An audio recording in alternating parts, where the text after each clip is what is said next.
International Students Cultural Organization held a meeting to celebrate Valentine's Day Thursday night. The speaker introduced the history of Valentine's Day and the different ways of celebrating in other countries.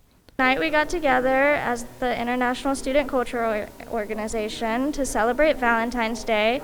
We got to learn about the history of Valentine's Day and the history of how many other countries around the world celebrate their love. And we also had our friend Shishi come and make us origami roses. This event provides an opportunity for students to learn more about Valentine's Day and make some new friends.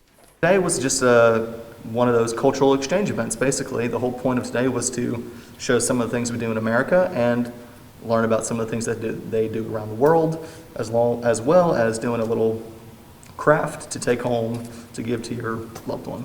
I thought it was very formative and it was very fun, and I thought that the origami roses was a great way for us to all get together and share a little bit about Valentine's Day and learn some more about how love is celebrated in other cultures and meet some new people.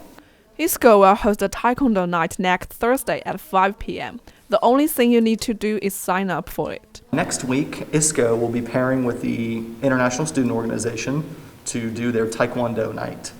The way to get into that is to sign up for it. So there is a sign up, but it'll be fun. It'll be a beginner Taekwondo lesson. It'll be here in Howe Hall, 5 p.m. next Thursday. Sarah by TrojanVision News.